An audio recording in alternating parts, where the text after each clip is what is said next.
2022년쯤에는 뭔가 좀 조심을 해야 되나? 금리 얘기입니다. 아, 네. 언제 금리가 인상이 될 거고 어느 정도 폭이 될 것이며 이런 거에 관심이 많거든요. 아, 좋습니다. 뭐 시중금리는 먼저 움직였다고 볼 수 있는데요. 기준금리의 움직임은 상대적으로 보수적일 수밖에 없습니다. 보수적일 수밖에 없는 이유 중에 하나가 이 코로나19로부터 경제 충격을 딛고 회복되는 경로 속에 있지만 이게 좀 더뎌요. 회복세가 더디고요. 네. 그리고 한 가지 중요한 역사적인 배경, 이때 이랬으니 지금도 이럴 거야 라는 식으로 얘기하는 걸 별로 안 좋아하는데 어쨌든 이때 이랬다는 것을 참조적으로만 확인해 보시면 2008년 글로벌 금융위기 때도 미국이 기준금리를 지금처럼 0%대로 만들고 언제까지 이 낮은 금리를 유지했는가? 언제까지냐면 2015년까지입니다. 자, 미국의 기준금리가 2008년 글로벌 금융위기 때 0%로 낮췄다가 0.25? 언제 인상하기 시작했는지 제가 이거 다 외우고 있거든요.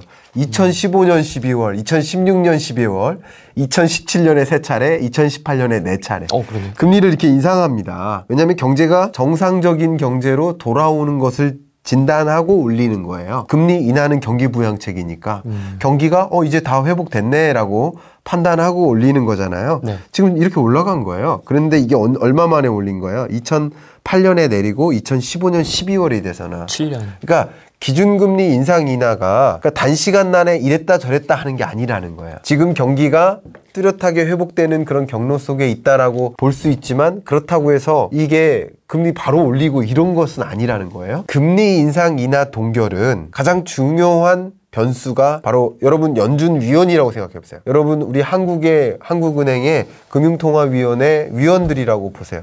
뭐를 가지고 금리를 인상할지 인하할지 판단할까요? 가장 중요한 변수가 그게 물가예요. 물가. 왜냐하면 중앙은행의 목적이 물가 안정에 있어요. 물가 안정을 위해서 통화 정책을 하는 거예요. 근데 이 물가 상승률이 심지어 물론 인플레이션이다 이런 얘기가 나오고는 있지만 해봐야 1%대예요. 우리나라 물가 상승률도. 아, 그렇습니까? 예. 우리나라의 목표 물가가 2%니까 그것보다도 밑돌아요. 심지어 이 물가 상승률은 2020년 대비 상승률이니까 기저효과가 반영됐음에도 불구하고 1%대예요. 그러니까 이 물가 상승률은 여전히 저물가가 우려되는 것이지 고물가가 걱정되는 게 아니에요. 그러니까 금리 인상이 어렵다라고 볼 수 있고 두 번째, 세 번째 더 중요한 거 미 연준이 AIT를 도입했다라고 이미 선언했죠. AIT가 뭡니까? 예, 평균 물가 상승률 제도예요. 이게 뭐냐면 물가가 되게 높아지네. 물가를 높이면 물가를 떨어뜨리기 위해서 금리를 인상하는 거거든요. 근데 물가가 조금 상승하더라도 한동안의 물가 상승세를 용인하겠다라는 거예요. 왜 용인하느냐? 코로나19 충격으로 물가가 많이 떨어졌기 때문에 2021년부터 물가가 꽤 상승하더라도 평균적으로 물가 상승률을 반영하겠다. 앞으로 물가가 올라도 그냥 용인하겠다 이런 뜻이에요. 그러니까 물가를 고려한 통화정책의 의사결정 시스템에 변화가 생긴 거예요. 그게 마침 작년에 얘기 나왔던 거예요. 그 다음 한 가지, 마지막 한 가지 더 해드릴게요. 뭐 이것만 다 말씀드릴 수 없어서 한 가지 더 말씀드리면 맨 앞에 말씀드렸던 글로벌 경제를 볼 때 가장 중요한 그 흐름 뭡니까? 불균형 회복이라고 했잖아요. 그러니까 불균형 회복이 진전되는 이런 과정 하에서 우리 미국 경제 회복되네, 한국 경제도 회복되네 한다고 금리를 인상해버리면 신흥국 간의 통화 가치가 더 벌어지죠. 그럼 신흥국에 투자됐던 자금이 급격한 속도로 회복되면서 외환 위기가 올 수 있어요. 그럼 이런 나라들의 외환 위기는 또 나의 위기로 올 수도 있는 거거든요. 그런 것들이 염려되기 때문에 이 코로나19 이후의 경제 회복 속도가 불균형 회복이기 때문에 그런 이유 때문에라도 기준금리를 빠르게 인상할 수가 없는 상황이고요. 반대로 오히려 이런 위기를 고민하는 신흥국들은 미국을 중심으로 국채금리나 시중금리들이 이미 상승했기 때문에 이미 통화가치의 격차가 벌어지기 시작했어요. 그래서 먼저 금리를 인상합니다. 신흥국들이. 그래서 신흥국들은 부담이죠. 선진국들이 시중금리가 안 올라서 자국의 낮은 금리를 계속 유지하고 싶은데 경기 극복이 중요하니까. 근데 신흥국의 금리는 지금 낮아도 선진국들의 시중금리가 먼저 움직여서 걱정이 되니까 금리를 인상하는 어쩔 수 없는 금리 인상이라고 볼 수 있는 거죠. 경기 회복 아직 안 됐는데 외국인이 투자했던 그 자금은 빠른 속도로 회수되고 이거 어떻게 대응하라는 말이야.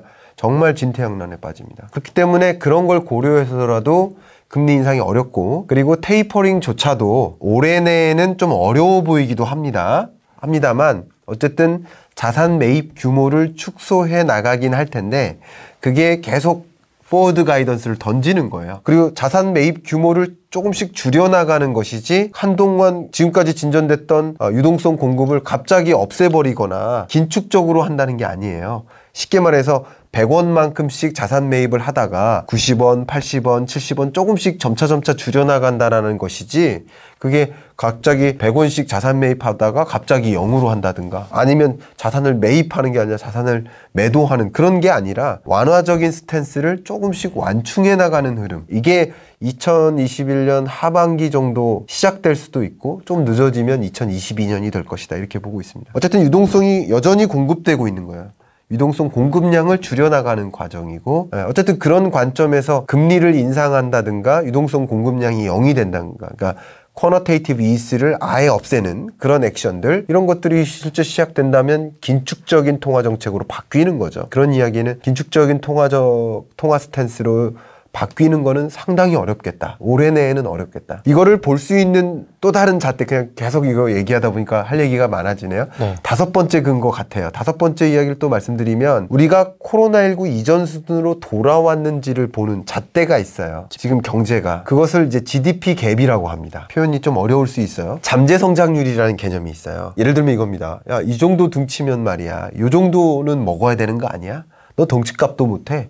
그게 약간 잠재 성장률의 개념이에요. 그 나라의 경제 규모, 산업 구조, 인구 구조 이런 것들을 고려하면 예를 들어서 2.5% 성장하는 게 맞아. 그러니까 우리나라 잠재 성장률이 2.5%예요. 그런데 그때 이 덩치 큰 사람의 여건에 따라서 다를 수 있죠. 어제 쫄쫄 굶다가 왔으면 더 먹을 수도 있는 거고 지금 막 밥 2공기 먹고 왔는데 어떻게 더 먹으란 말이야. 이렇게 여건에 따라 다르단 말이죠. 역시 코로나19 충격으로 마이너스 1%를 경험했거든요. 우리나라는. 이게 실질 성장률이에요. 그럼 2.5%와 마이너스 1.0%라는 이 경제 성장률, 잠재 성장률과 실질 경제 성장률 간의 차이값이 마이너스 3.5%죠. 이게 GDP 갭이에요. 근데 이 GDP 갭이 0으로 돌아올 때 코로나19 이전 수준으로 돌아가는 거 아니겠습니까? 근데 IMF 전망에도 코로나19 이전 수준으로 돌아오는 GDP 갭이 0이 되는 이 수준이 되려면 2022년에서 3년 정도 걸린다라고 보고 있습니다. 그러니까 적어도 그 정도는 돼야 이제 금리 인상해도 되겠네 라는 판단이 설 수 있다는 것이죠. 금리 인상이 단기간 안에는 어려운 것이다. 이렇게 말씀드리겠습니다. 저금리 기조는 언제까지 갈까요? 너무 좋은 질문 주셔서 여기까지만 답변 드린다면 네. 설마 우리나라가 뭐 제가 다 맞는 게 아니고 그때 여건이 다 달라지니까 설마 우리나라가 2021년 내에 금리를 인상하거나 22년에 인상을 실제로 액션을 취하더라도 그래도 여전히 저금리인 건 맞습니다. 지금 이 기준금리가 역사상 가장 낮은 수준이기 때문에 금리를 어느 정도 올린다 하더라도 여전히 저금리 기조라는 것은 맞다고 볼 수 있겠습니다. 네, 역사적으로 보면 물론 20년 2분기와 비교하면 다 고금리라고도 볼 수 있겠지만 시중금리 기준으로 봤을 때 그러나 어쨌든 저금리 시대를 살고 있는 건 맞는 얘기죠. 코로나 이전에도 저금리였습니다. 맞습니다. 네, 네, 저금리. 맞아요. 네, 2019년에도 저금리였고 네. 20년에도 저금리였고 다만 이 금리 변화 제가 경제 전망에서 금리 변화를 들여다봐야 된다라는 말씀은 금리 때문에 부동산 가격이 반대로 움직이거든요. 금리와 코스피 지수가 또 역행하면서 움직이거든요. 금리 굉장히 중요한 지표고요. 그러니까 직접적으로 나는 그런 거 아무것도 투자 안 해요 라고 하더라도 금리를 알고 투자하는 사람은 좀 좋은 게 뭐냐면 자, 우리가 대출을 받아요. 그러면 지금 대출 규제도 완화될 가능성이 좀 생겼잖아요. 네. 그럼 여러분이 선택해야 될 게 뭐냐면 대출을 받을 때 변동금리로 할까 고정금리로 할까 그거예요. 근데 고정금리와 변동금리의 차이는 뭐냐면 앞으로 금리가 어떻게 될지 모르잖아요. 그 물음표, 그 불확실성을 누가 감당할까의 이슈입니다. 은행이 지는 것과 은행이 지면 고정금리가 되는 거예요. 내가 변동금리를 선택하겠다. 그러면 내가 감당할래. 그 불확실성을 내가 담당할래. 다만 내가 감당하겠지만 나는 금리 전망을 알아. 금리가 어떻게 될지 알아. 하는 사람한테는 그 불확실성이 크지 않죠. 근데 고정금리보다 변동금리가 대출금리가 더 싸잖아요. 그럼 우리가 안다면 변동금리를 받을 수 있는 거잖아요. 실제로 뭐 있는 그대로 말씀드리면 가장 최근에 제가 집에 투자를 한 게 2018년 7월이고요. 2018년 한 뭐 4월 봄쯤에 부동산 계약을 했을 거 아니에요? 그때 집 살 때 굉장히 많은 금액의 대출을 그때 받았습니다. 여러분 그 금액을 다 말씀드리긴 좀 그렇지만 VIP네라고 얘기 들을 만큼 큰 금액을 대출을 꽤 받았어요. 영끌. 예, 영끌에서 대출 받았습니다. 그때 제가 변동으로 받았을까요? 고정으로 받았을까요? 변동으로 받았습니다. 그럼 변동금리는 시작금리가 싸죠. 시작금리가 쌀 뿐만 아니라 금리가 계속 떨어짐에 따라서 이자 상환 부담이 더 떨어지잖아요. 맞습니다. 이게 재테크예요. 그러니까 이렇게 금리를 좀 들여다보면서 투자 의사결정하는 것은 그냥 투자 대상을 보는 것뿐만 아니라 내가 저축을 할까, 대출을 받을까 이런 여러 가지 우리 생활상에서 의사결정에도 도움이 되겠다. 그럼 지금 담보대출 받는다 그러면 지금은 고정금리를 저는 권해드리고 싶습니다. 역사상 최저점을 지나고 있으니까. 뭐 내년에도 저금리, 내후년에도 저금리라고 제가 그런 식으로 표현했지만 어쨌든 이 금리의 판단은 2020년 2분기보다 낮아질 수는 없다 이렇게 생각하시면 좋겠습니다. 물론 이 고정금리에 대한 제 스탠스는 정부의 가이드라인이기도 합니다. 왜냐면 우리의 금리 변화에 따른 대응, 이거는 가계가 좀 대응 능력이 떨어지잖아요. 그래서 고정금리의 가장 두드러진 특징은 뭐냐면 내가 매월 얼만큼씩 상환해야 되는지 그 규모를 파악할 수 있다는 장점이 있어요. 그렇기 때문에 불확실성이 크게 완화되는 거예요. 가계 관리, 가계부채 대책이라는 관점에서. 그래서 내가 다음 달에 얼마 이자 내지, 내년에는 얼마 내지, 10년 후에는 이자 얼마 내지를 이미 알고 있다는 거죠. 고정금리 대출은. 그러니까 그런 관점에서 채무를 변제해 나가는데 계획적이 될 수 있고 그만큼의 계획이 따르니까 계획적인 다른 투자 의사결정도 할 수 있기 때문에 정부의 가이드라인이기도 합니다. 그래서 저도 정부의 가이드라인 그건 아주 옳다라고 생각합니다. 자산을 꾸준히 늘리는 투자. 제가 그런 성향의 투자자이고요. 그런 투자 원칙을 6가지를 제안했죠. 그 6가지 원칙 중에 첫 번째가 바로 포트폴리오를 구성하라인데 첫 번째는 현금 관리 이렇게 써놓으셨네요. 좋습니다. 여러분 저축하지 마세요. 이게 첫 번째. 갑자기. 이게 첫 번째 제 투자 원칙입니다. 저축한다는 얘기는 많은 우리나라 투자자들이 금융자산 비중과 현물자산 비중을 보면 금융자산 비중이 낮아요. 죄다 우리는 부동산 투자하고 있는 거예요. 다른 나라랑 비교해 보면. 근데 이 금융자산 투자 비중 중에서 90% 정도, 89점 몇 %가 예금이에요. 그러니까 우리나라가 주로 아직까지도 투자하고 있는 그 투자 방식이 예금으로 투자하고 계십니다. 근데 제가 누차 말씀드렸던 것처럼 이 시장금리가 계속 떨어지고 있는데 심지어는 물가상승률도 낮은데 우리나라 물가상승률이 1%대예요. 근데 시중금리는 더 낮아요. 0%대예요. 그러면 물가상승률보다도 낮은 예금 수익률 이자 100만 원 나왔어 행복해가 아니라 투자 대상을 다른 데로 옮겼을 때는 더 많은 수익을 갖게 된다. 더 많은 수익이 나올 수 있는 투자 방법을 포기한 대가이기 때문에 기회비용이 발생하는 거예요. 오히려 그것을 감안한다면 내가 돈을 은행에 쌓아두는 방식은 적절한 방법이지 않겠다. 은행 이외에 돈이 말 그대로 일을 할 수 있도록 하는 그런 투자 대상을 찾아 나서야 된다. 이 말씀을 꼭 드리고 싶습니다. 포트폴리오를 좀 구성하셔야 됩니다. 제가 누차 말씀드렸던 것처럼 여러분께 나의 투자 성향을 먼저 판단하시라고 했고요. 투자 성향에 따라서 안전자산의 비중을 좀 더 늘린다든가 아니면 공격적 자산에 대한 투자 비중을 늘려서 투자 성향을 판단해서 포트폴리오를 각각 달리 구축을 하셔야 된다. 똑같이 일원화된 포트폴리오는 제가 추천드리지 않겠습니다. 여러분 이 영상을 보고 계시는 분들이 정말 많으시기 때문에 똑같은 방식을 추천드릴 수가 없는 거죠. 그러면 이제 포트폴리오 어떻게 구성할까? 이렇게 제가 반대로 돌려서 얘기할게요. 국민연금이 투자하는 걸 따라 하셔라. 국민연금 하는 거를. 실제 이 책에도 그 얘기를 많이 담았습니다. 국민연금이 기금을 운용하는데 얼마를 운용하는지 아세요 혹시? 조단이 아닙니까? 당연히 조단이죠. 몇백 조? 몇백 조? 807조. 어마어마한 기금을 운용하는데 기금을 그냥 주식 몰빵일까요? 아니겠죠. 아니죠. 그러면 채권 몰빵일까요? 더더욱 아니겠죠. 더더욱 아니겠죠. 부동산? 역시 그거 다 아닙니다. 어디에 몰빵하는? 주식도 우리나라 주식에만 몰빵할까요? 아니에요. 해외 주식에도 오히려 우리나라 주식보다 해외 주식에 대한 의존도가 더 높습니다. 국민연금이 우리나라 주식에 투자하는 게 아니라 주식 투자 비중도 해외 주식에 대한 투자 비중이 높아요. 이렇게 포트폴리오를 다양하게 구축할 필요가 있겠다. 특히 이 포트폴리오 구성상에 공격적인 투자에 해당되는 주식 투자 비중을 여러분 스스로 갖추세요. 예를 들어 20%. 그럼 주식 투자 비중 20%. 그리고 채권 투자 비중 몇 %. 예금도 몇 % 하셔도 좋습니다.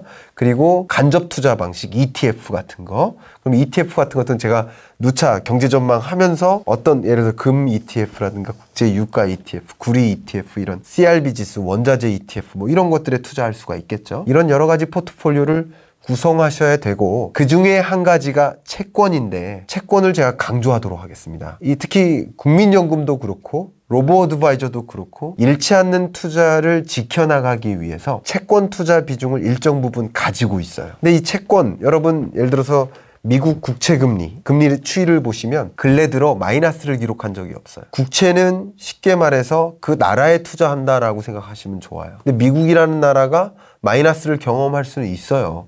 그러나 국채는 오히려 마이너스를 경험하지 않았습니다. 2008년 글로벌 금융위기 때도 2020년 팬데믹 경제 위기 때도 국채금리가 마이너스를 기록하지 않았어요. 그러니까 국채금리에 투자하라, 국채에 투자를 하라, 이런 채권에 투자하는 방식도 포트폴리오로서 여러분 구성하실 필요가 있겠다라는 말씀 드리겠습니다. 이런 식으로 포트폴리오를 다양하게 구성하고 주식도 우리나라 주식 몰빵보다는 해외 주식, 글로벌 투자 이런 것도 반영을 하셨으면 좋겠다라고 추천을 드리고 싶습니다. 그 다음 이제 한 가지가 이제 변동성을 관리하라라는 것이 원칙인데요. 이 변동성이라 한다면 사실 이제 코로나19의 충격과 같은 외재적인 충격도 있지만 이 경기 변동 사이클이 있다라는 것이죠. 그러면 GDP가 증가한다. 그럼 경제 성장률이 상승한다. 그럼 이런 얘기는 다시 말하면 코스피가 증가한다, 상승한다라는 뜻이거든요. 왜냐하면 코스피라는 것은 기업들의 총 부가가치의 합을 보여주는 GDP하고 그 기업들의 수익성 이런 것들을 보여주는 코스피하고 따로따로 움직일 수가 없어요. 역사적으로도 똑같이 움직입니다. 그것을 제가 경기 변동 사이클을 좀 보셨으면 좋겠다라고 강조하고요.